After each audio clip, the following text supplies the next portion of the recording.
Ladies and gentlemen, today we have Charles Owen with us. Charlie was born and raised in Medina, New York. He was a waist gunner in a B-17 bombing Germany. Was shot down over Kiel, which is in the northern part of Germany. They were bombing the submarine bases there. He spent 23 months as a POW, and you can get a little bit of an idea from Charlie what it was like, not only flying missions, okay, but what it was like to be a POW. He was in Stalag 17. Wanda, you're a movie fan, are you not? What was the movie with? Prisoners of War. Yeah, what, Robert Holden? Oh, yeah. Yeah. He can tell you what it was really like in there. I won't give you any more of an introduction. I'll let Charlie, he's more important than I am. Let him tell you. Well, I'll start in, I wasn't as lucky as you folks. I went into the Air Force in my senior year in high school. I didn't get a state diploma, I got a high school diploma. But I went over to England in May of 1943. We went over on the Queen Mary, and the Queen Mary's, we got in the Irish Sea, and the Queen Mary stopped and let about 8 or 9 of us off. They had a harbor pilot come out and picked up 8 or 9 of us and took us to Blackpool, England. Then the Queen Mary went on to unload the rest of the troops, because us 7 or 8 were all traveling under special orders. And my orders, as soon as I got on land, I boarded a civilian passenger train to cross to the east coast of England, where I was an armament specialist, and I was to demonstrate operation and maintenance of turrets, of all turrets, top turrets on B-17s. And there I was to meet an acquaintance of mine, Clark Gable, movie actor, which I had gone to gunnery school with him, but then they put him in special services, and I made this training film with Clark Gable. And when that was finished, I left there and went to southern part of England to Thurley, 306 Bomb Group. And then that was in June, but I'll skip until the 28th of July. On 28th of July, we went to a castle. We were to bomb the ball bearing works and railroad yards in Castle. That was the deepest penetration in Germany at that time. And of course, we got shot up pretty bad. I got hit in the ankle. A piece of flak come up through the bottom of the plane and hit me in the ankle. But we did get back to England. Our plane got back to England, and it was so shot up that it went to the salvage yards. It wasn't going to fly again. So the very next day, I have the write-up here in this book here, First Over Germany. I'll like to read this part of this one page. On July the 29th, the CQs were in the barracks at 4:30 to get the crews out for a long haul to Kiel, with takeoff scheduled at 7 o'clock. Many of the same crew had gone to Kassel, were in the air for this mission. The grousing and a loud rumble since crews were being called out for their 3rd tough mission in 5 days. Little did they know that the fighter attack would be just as vicious and almost as prolonged at Kiel as it had been the day before. It was the kind of mission that produced the nightmares, the tears, the extreme fatigue among the flyers. Captain George F. Parrish, the 306 lead pilot, took off with 18 B-17s. Of course, at that time, we had no fighter escort at that time. And before we got to the North Sea, 5 of the planes aborted, mechanical trouble, crew trouble, and so on. So we went into Germany with a depleted formation of 13 bombers. On the day the 306 entered Germany 13 strong to do battle with the ME-109s, Focke-Wulfs 190s, ME-110s, ME-210s, and Ju-88. It was a hairy day for this group, exhausted, where 9 9 crews returned to England. This was also the day that the 369th Squadron, which I was in, elusive record of 42 consecutive missions without a loss ended. Not just with 1 plane down, but with 2 missing in the target area. The group lost 4 planes in all. At 9:01, just before the target, the first of more than 100 German fighters with a head-on vicious attack stormed through our formation. Our plane was the first one to go down. Lieutenant Keith Connolly, a 22 mission veteran, was the first to go out. 10 chutes were counted coming out of the airplane. But the flight engineer and top turret operator, he got a 20mm cannon right in his neck, and his head was just hanging on by a few pieces of skin. We knew the plane was going to blow up, so we put his body in the parachute. In his parachute, we dropped him out to Bombay, hoping if the Germans picked up his body, maybe they would bury him. So there was 9 of us alive when we hit the ground, but our navigator was a Jewish lad from New York City. And as soon as they saw his dog tag that it was a Jewish lad, they clubbed him to death right there in front of us. That's how their thoughts were against the Jews in Germany. We were taken then by bus. They had a small bus there, and there were young German Marines that picked us up, and they had all spoke perfect English. They'd been exchange students before the war in the United States, in Canada, in England, and Hitler called them back over to Germany. They took us to this Navy base, and there's this little lean-to like up against the side of this stone mountain, and we went in there, and there's a long flight of stairs. We went down maybe 100, 150 feet underground, and when we got down at the bottom, there was this tunnel carved out of solid stone with cells on each side of it, with solid steel doors, only they were up about 6 inches off the floor.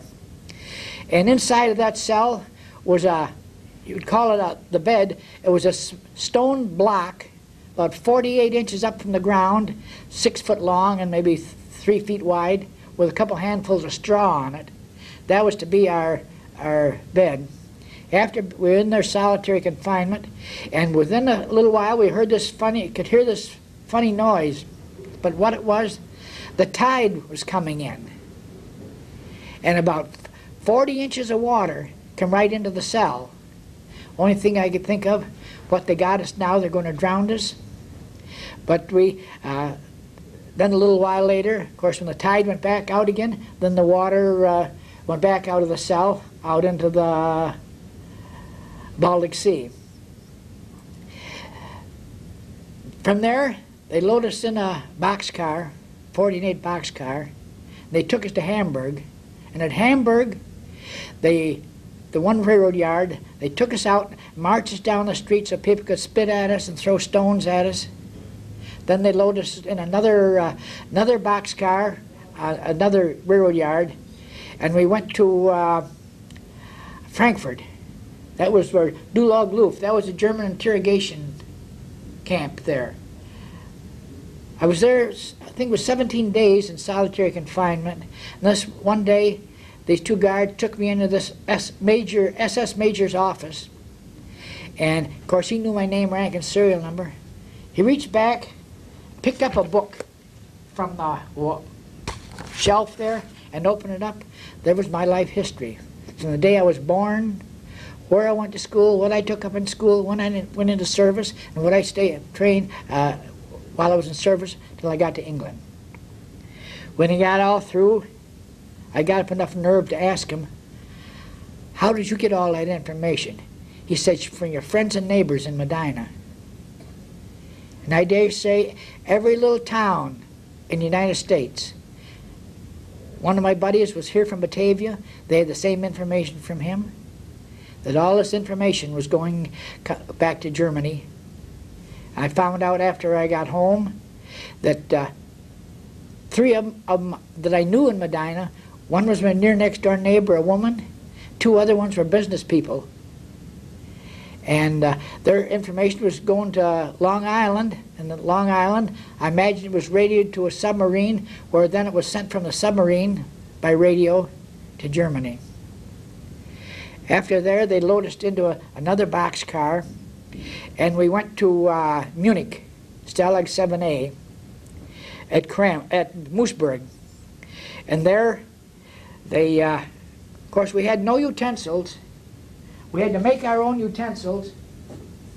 Here's the only utensils we had. In fact, I had two of them, one for any beverage we might have, and one for anything else, like any soup or anything like that. Then we had to make our own spoons for eating it with. And also at Stalag 7A, of course, we were told when we left England or went on a mission, if we got shot down, we would destroy any article of clothing that the Germans might use. So I took my flying jacket, one just like this, and I ripped it up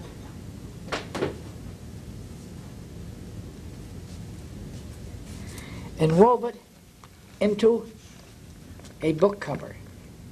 This book cover was my flying jacket, or parts of it. We were in Stalag 7A until Italy surrendered, which they had been allies of the Germans. They surrendered, so the Germans started taking them as prisoners. They brought quite a few of them into Stalag 7A. And they had sent up a big, it's like a dining fly, only it was a couple 100 feet long and maybe 70 to 80 feet wide, and they just put some straw on the ground. That's where they were to live.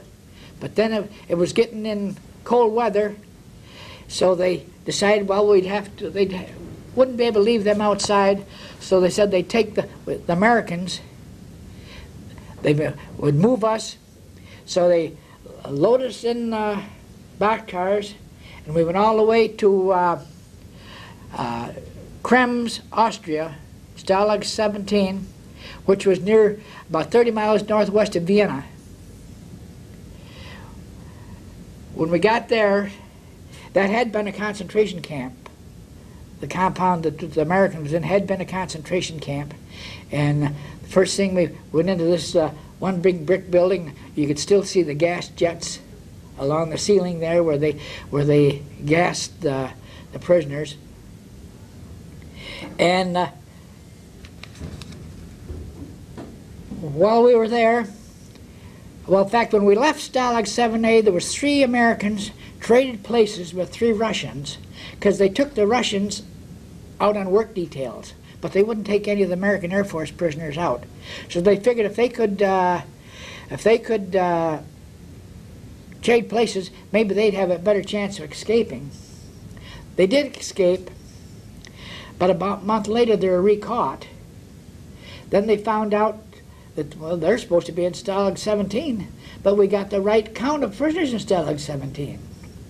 So they brought 3 Americans to Stalag 17, and of course then we had roll calls 2 and 3 times a day, and we were on roll calls. They would search the building, what we call barracks, and but they couldn't find anything. But what we did, the latrine was a building with maybe 200 holes, so 200 people could go at one time. It was a big cistern underneath. We lowered these 3 Russian prisoners down into this human waste. That way the German dogs couldn't pick up their scent. And then when they would leave the compound, then we'd draw them back out with a rope and clean them up. That's the only way that, for the time being, kept the Germans from finding them. In fact, they got so desperate one day in February, there was about 6 inches of snow on the ground.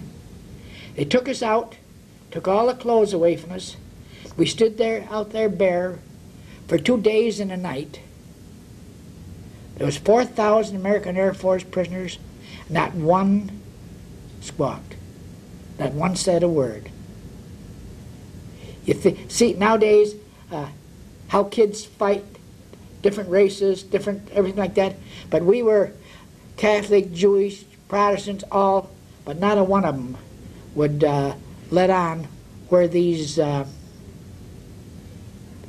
prisoners were. Did some of you see the movie Stalag 17? Well, the only part of that that was accurate was, remember when there was one prisoner there, a blonde fella, he said he was a lone survivor from a bomber. Actually, he was a German spy. Well, that part is true. We finally found out about it, but we weren't going to kill him. We were going to let the Germans kill him, their own person. So when we'd be digging a tunnel, the Germans knew we were digging these tunnels, but they'd wait until they got ready to break through the ground. And they had machine guns set up there. You stuck your head out. They shot you right there and then there. But this day we were digging this tunnel. We made sure this German fella was in the lead. And as we broke through the ground, we pushed him head first out. Of course, then the Germans shot him right there with a machine gun. And then, of course, when they come and to get the body, they found out it was one of their own people that they'd shot. But then, while we were there, the people that the GIs that occupied their mines made out all right.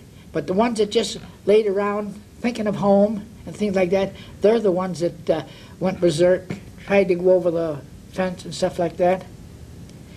And a few of the things I did, I wrote poems, drew pictures. Here's a picture. Of course, we weren't allowed to have any kind of church service there. So this picture, there's the American flag, a stained glass window, and the Bible. And I wrote this poem to go with it.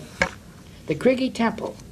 There was no temple for our Lord when we were banished to this place of solid exile, yet we saw within the barbs his lonely face.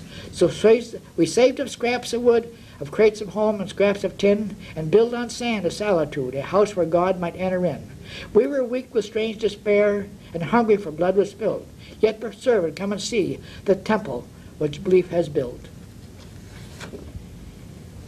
And then in May of '44, I spotted this lonely poppy growing beside of the warning wire, which was about 40 feet inside of where the double wire fences were, and you weren't to go beyond that warning wire or you'd get shot.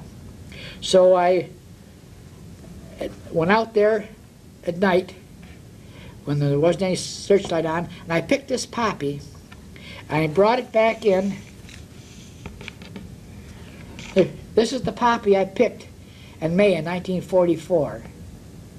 Then I thought, well, that poppy doesn't say anything, so why don't I write a poem to go with that? The prison poppy.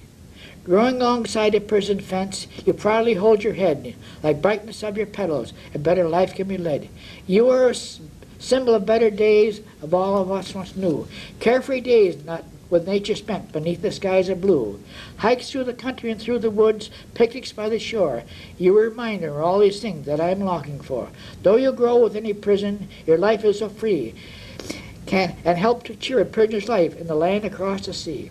I picked you to put between these pages, your petals are fading fast, but my memories will ever linger as I saw you growing last. I have many more poems here, but and pictures that we drew. I have a couple clippings here out of a German, the Stars and Stripes, which was published by the American military. Hitler wanted to kill all POWs.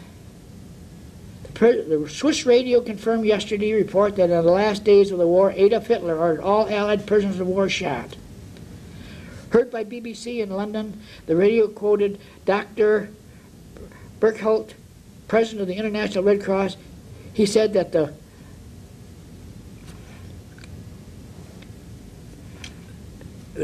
refused to carry out the orders, and that in March he had met representatives of Himmler, and obtained permission for the Red Cross to enter PW camps and prevent any last-minute executions.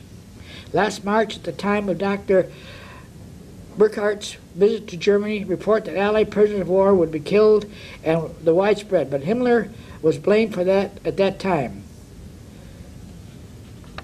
The reports never happened, were officially recognized because of Allied concern over what might happen to Burkhardt missions were a failure. Dr. Burkhardt also said that Hitler always had wanted to renounce the International Convention related to prisoners of war, and toward the last days of his life, his temper grew steadily worse. And here's another article, and that part of it pertains to our crew member.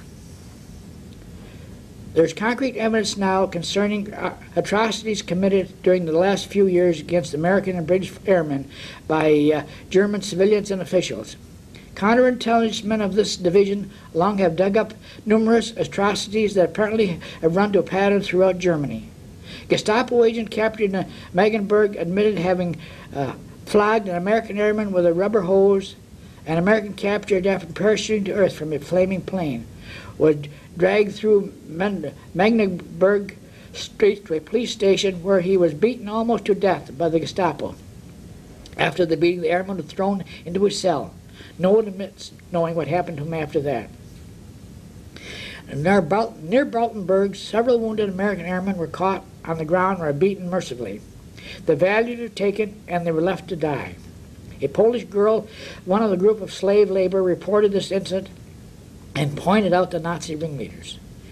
Near Jülich, intelligent men moving into a civilian German home to convert it into a CP headquarters found a British parachute and flying gear. The owner of the house admitted beating the wounded British flyers to death with a club and stealing the equipment. Near Newburyburg, a flyer parachuted to the ground was shot with a .22 gun while in midair. Although the flyer was seriously wounded, when he hit the ground, a German civilian beat him until he was unconscious. Then the civilian turned the American over to the soldiers. Another airman who was down last January was brought before the Nazi Burgomaster. That's the same as the mayor. This official made him strip before the town people and remain naked in the bitter cold outside the city hall. After he had been exposed for 2 hours, they allowed him to dress. Then they took him to a garage where he was beaten with a club. 2 German women questioned about the killing of the 2 American flyers. They said they shot them because they were badly wounded. The woman described the act as a mercy killing. Counterintelligence men investigating these atrocities are trying to obtain the names of the dead airmen and are attempting to find their graves. Guilty Nazis are being sent through the PW channels, cases marked, attention, war crimes.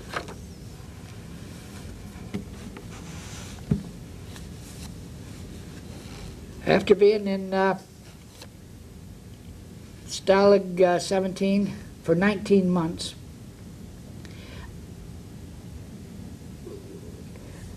the Russians were coming, and we could hear them shelling Vienna.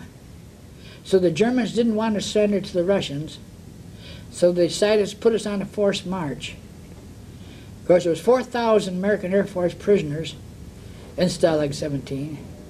They divided us up into 8 groups, 500 in a group, and sent us on different roads and things to go west. Our group started out along the east side of the Danube River, and we followed that up until we got to Linz. One day, between Stalag 17 and Linz, we stayed inside one night. There was no flour mill there on the edge of the Danube. Of course, there was no flour or anything in it. But if you took your fingernail, it was like wainscoting. The floor on the walls like wainscoting. If you took your fingernail and went down through the grooves, you'd pick up enough food, some flour to eat, and that was your meal. Because the month that we were on this forced march, we walked 400 miles across the edge of the Alps. We had something to eat twice.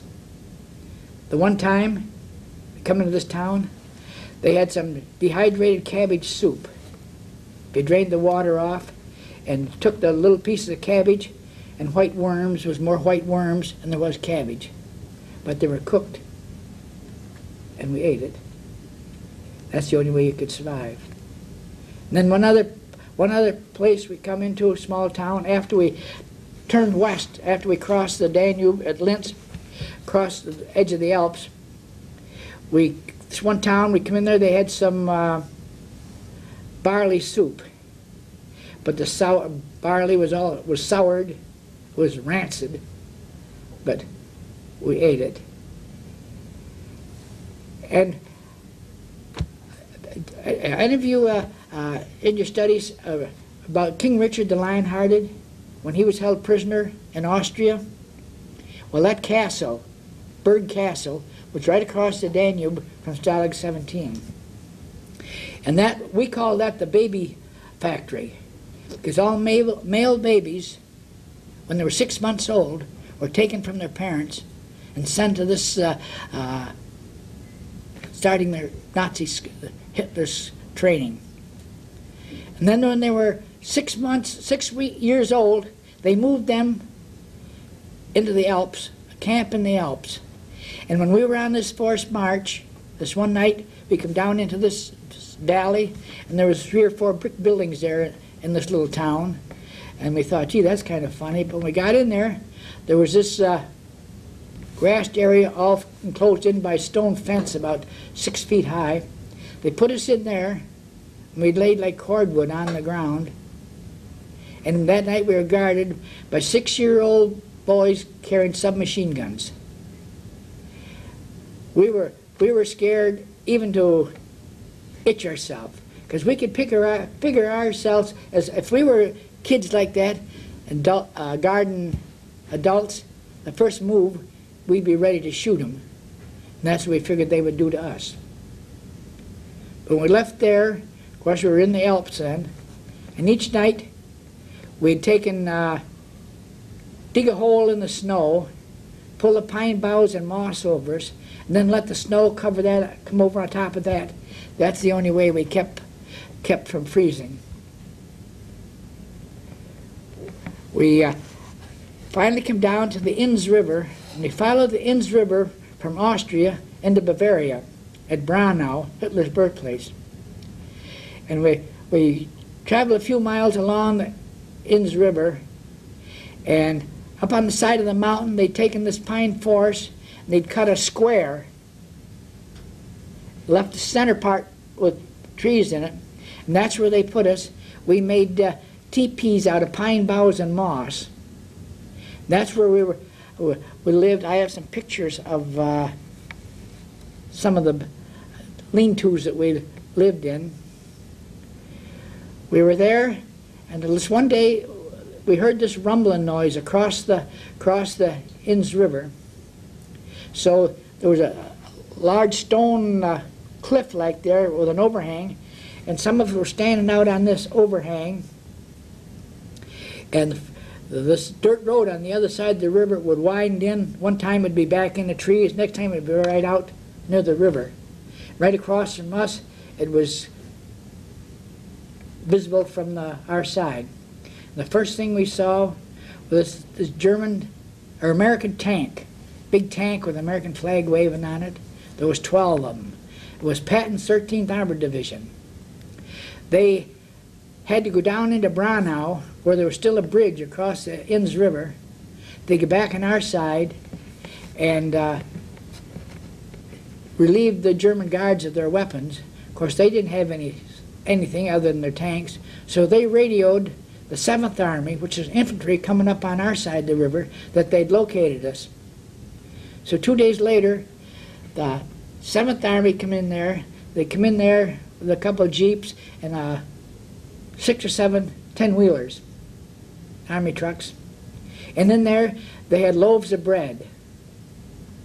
They took each loaf of bread and broke it into a quarter.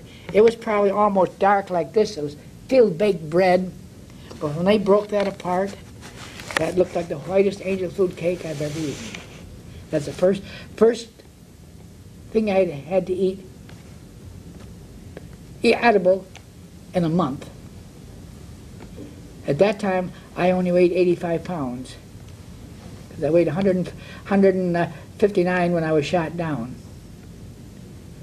And then we were there after the 7th Army came in. We were there 3 more days.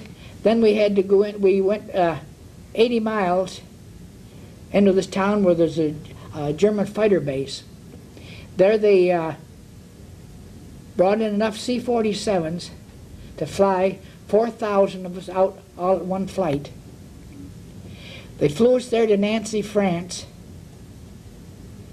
and they had a freight train there lined up to load us onto. General Eisenhower said, "No way are you going to put those boys in a freight train." So he located enough passenger cars to load us on. And we went that way to Epinal, France, where they had a hospital train waiting there. We loaded into the hospital train, where they fed us eggnog and soft food like that. That's the only thing we could eat. To go to Camp Lucky Strike at Le Havre, France, on the west coast. There we were there about a good 3 weeks. Most of us, the ones that had only been prisoners for a few months or stuff like that, they soon got to go home. But our group were so undernourished that no way could we stand the trip home by boat. One day General Eisenhower came into Camp Lucky Strike, and he told us how he was going to get us home. If he had to put triple capacity on the boats, he would.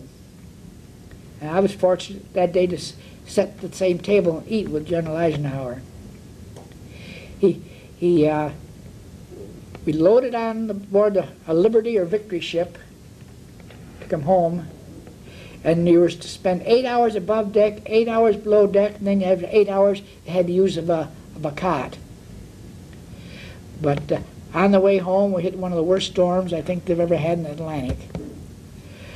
We all got sick, but we found out it wasn't from seasickness, it was from ptomaine poisoning.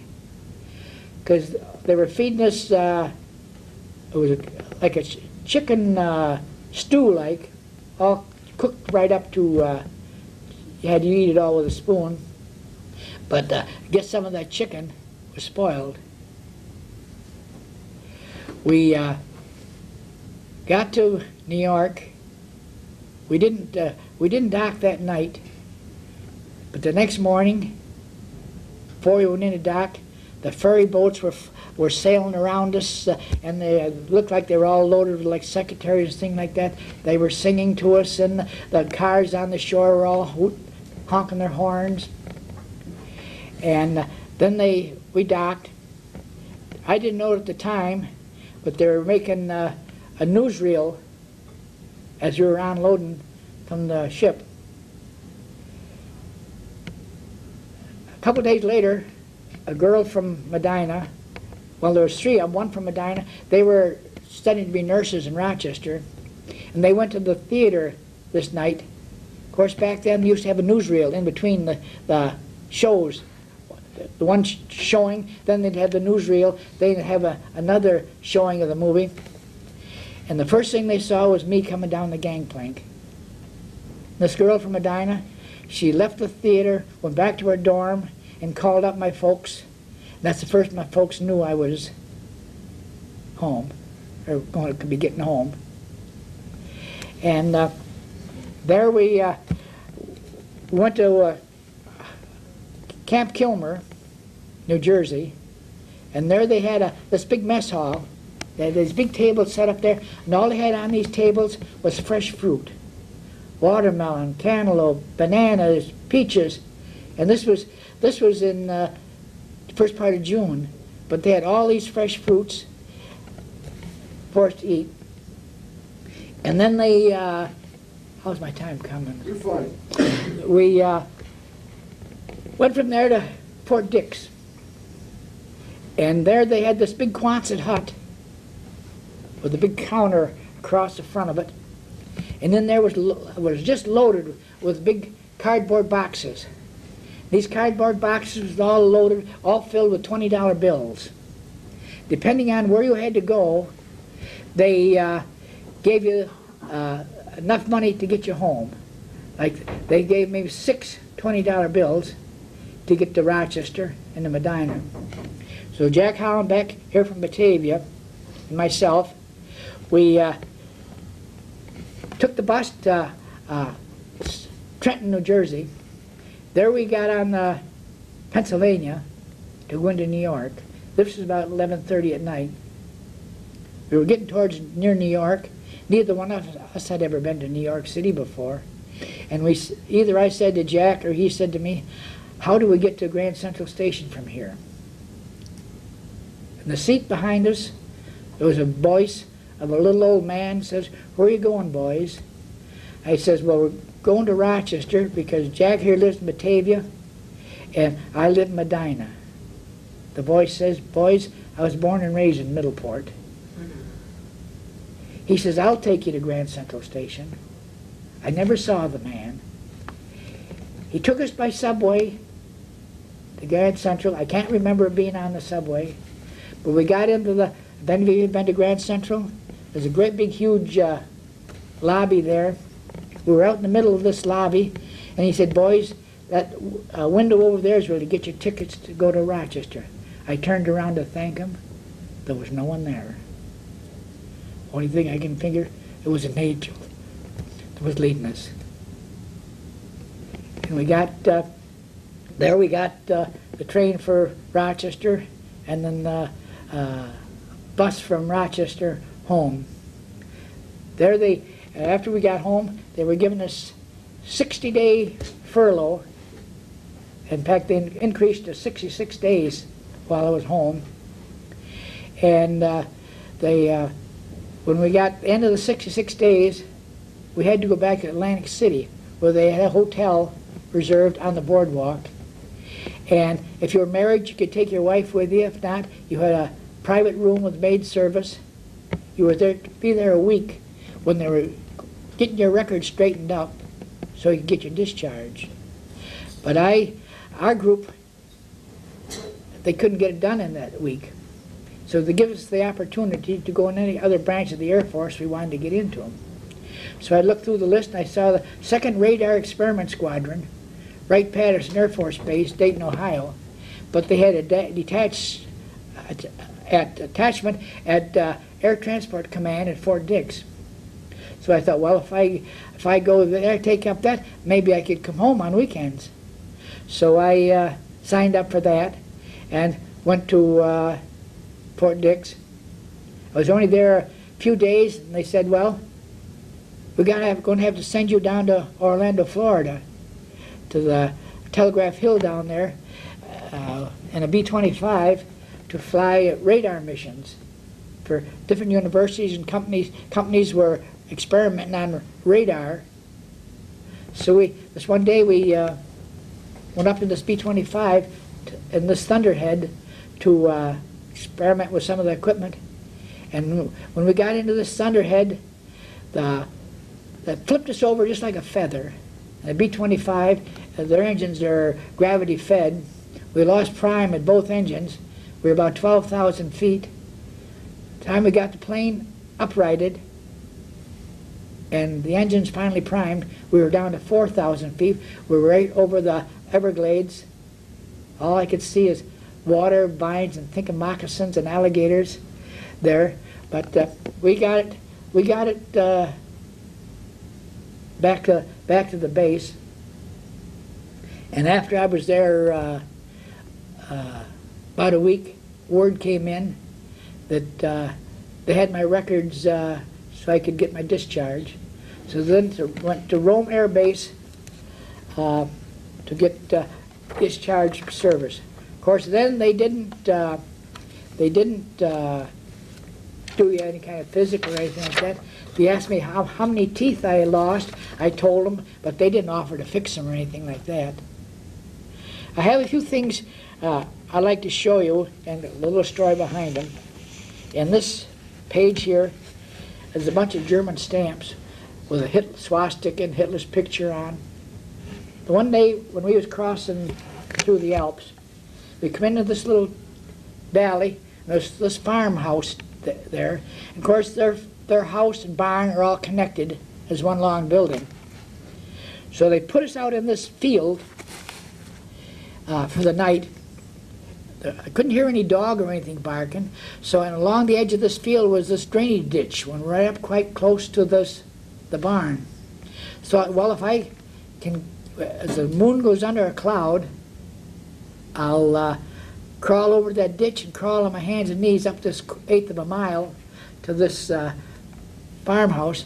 Maybe I could get in the woodshed. Maybe I could find. I know when we were kids, farmers used to hang ears of corn up to dry, there for spring planting. I thought, well, if I could find an ear of corn or something like that, it would be something to eat.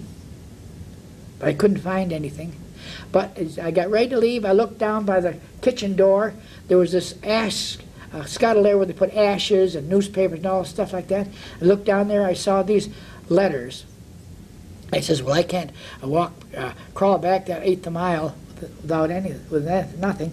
So I ripped these stamps off of those letters and brought them back as a remembrance of that night.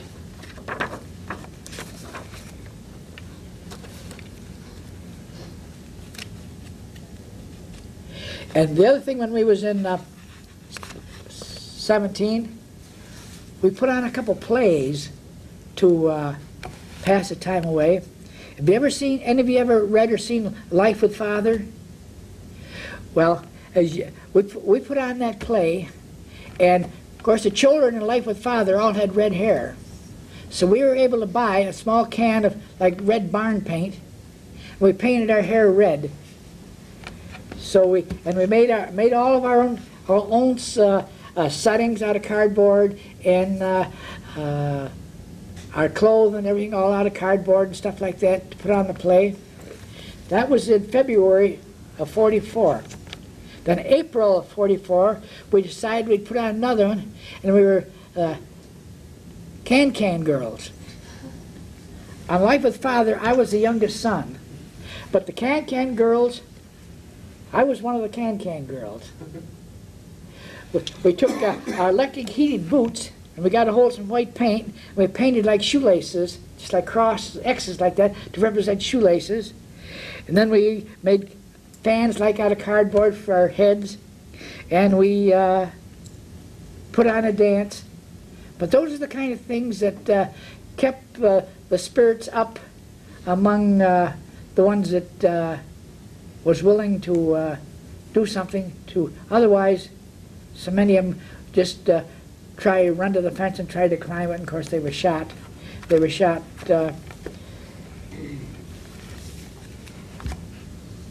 in Christmas of 1953, 8 years later after the war. I got a Christmas card from Coos Bay, Oregon. In this Christmas card was the two pictures that the Germans took of me at Dulag Loof to put in their records, and those records went to the Nuremberg trials.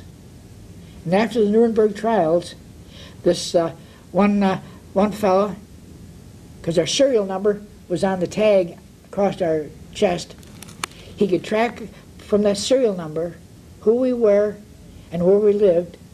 And I got this in a Christmas card in 1953, 8 years later. And I understand he died of cancer just a few months after he sent these pictures out. And then, just about a year ago, here's a copy of a newspaper from Austria, and the Austrian government this monument, or stone, they put in the woods where we were living, dedicated to us prisoners of war by the Austrian government. Of course, the Austrian government, the true Austrians, they didn't want to fight. They didn't want to fight with the Germans.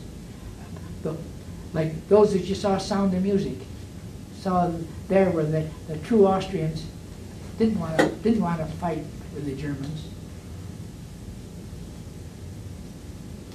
I don't know how many of you girls do any baking or anything like that. I'll read you a recipe of the black bread that the Germans made that they fed us.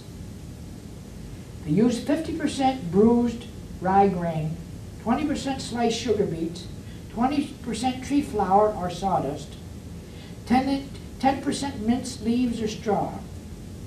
From our experience with the black bread, we also saw bits of glass and sand. When they didn't have enough of the other, they filled it up with a piece of glass and sand so they'd have enough to make the loaves of bread. And the loaves of bread maybe were baked probably 6 months to a year before we ever got it. It was black as black could be, and it was only about that high, but half of it was just unbaked rubbery substance.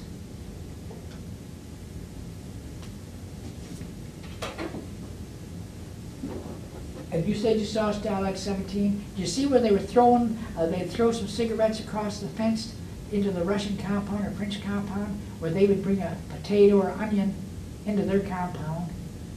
This is a leg out of flying coveralls. This is actual one. We'd put a cigarette and a stone in there, throw it across double wire fences, and a Russian or a Frenchman over there would get that.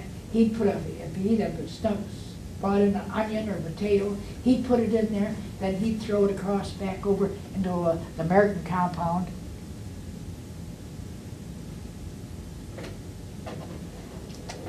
Some of the pictures that we drew in Stalag 17.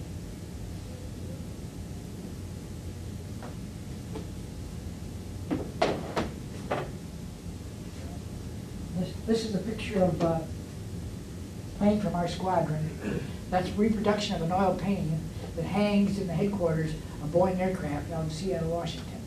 But that's our squadron. That was actually a combat picture. And from the governor of New York State, I got this auspicious service to the state of New York. To all who shall see these present greetings, His Excellency the Governor, on behalf of our representatives in the legislature of the state of New York, is conferred upon Charles Owen, Staff Sergeant, U.S. Air Force, the cross ordered to be awarded to those who have rendered conspicuous service to our people.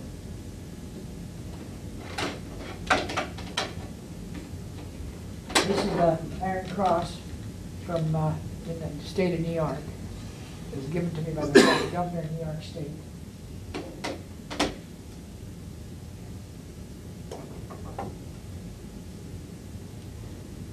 And this one was given to me by the President of the United States.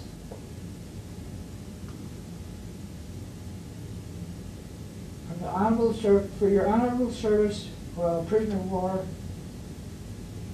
by the President of the United States.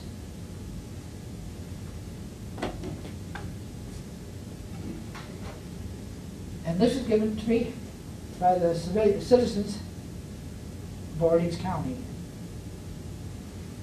Surrendered to Charles R. Owen, and grateful appreciation for service to God and country by the prisoner of war from the citizens of Orleans County.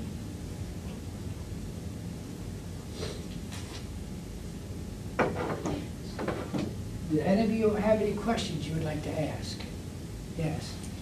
Did you have a camera in the prison? No, the only one that had a camera, he was a cartoonist for Walt Disney before the war, and through cigarettes he was able to buy this camera from one of the German guards.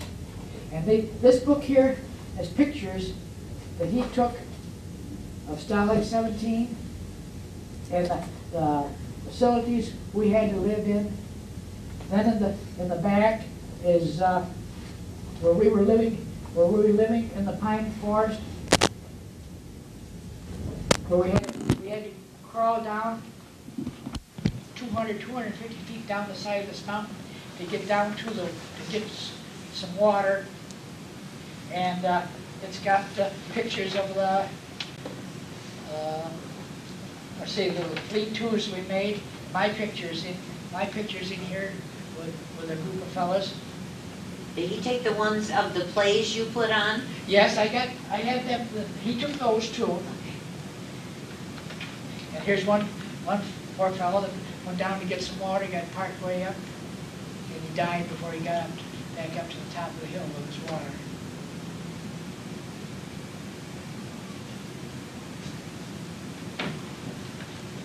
Anybody else have anything they'd like to ask? Where did you get the crayons or colored pencils to make your drawings? We could, if you had cigarettes, you could buy some things like that from some of the German guards. In fact, one of the letters I sent home, it took better than 6 months for a letter to go home, but I asked my folks to send me a carton of cigarettes. My mother said to my dad, I don't think Charles smokes, but if he wants a carton of cigarettes, we'll send it to him. So that carton of cigarettes, some of the GIs, fellow prisoners, if they had a little bit of food, they'd trade it for a cigarette. A cigarette was more valuable to them than something to eat. That's how, anything we got, that's what we had to buy it with cigarettes. How did mail get back and forth between the barracks and through the troops? Well, they through the Red Cross, it came to Germany, and then in turn it was, in fact,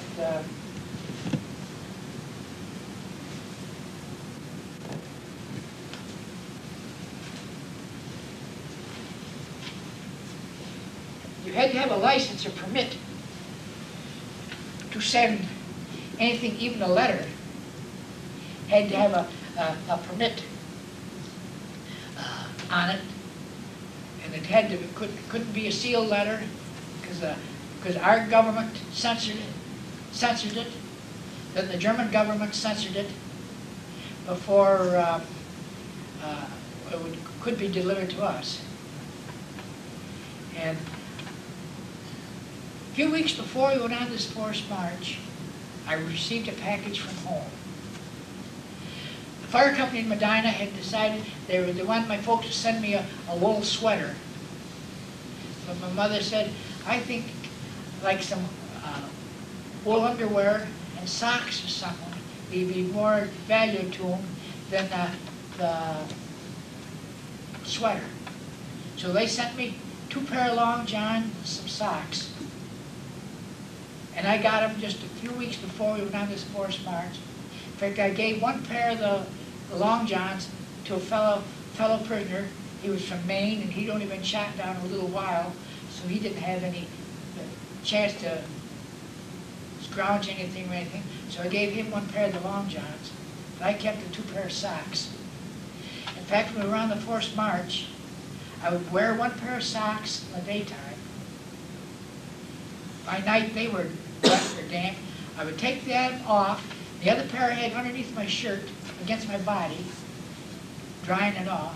That night, I'd put them on and take the wet pair and put them in under my shirt up against my body, let my body heat, partially dry them off for the next morning. So I switched back and forth each day, so I had a semi-dry socks to wear. Anybody else got anything they'd like to ask? I know you, as I say, I never got to finish high school, so you kids want to get all the learning you can get while you got the opportunity to go to school. Guess that's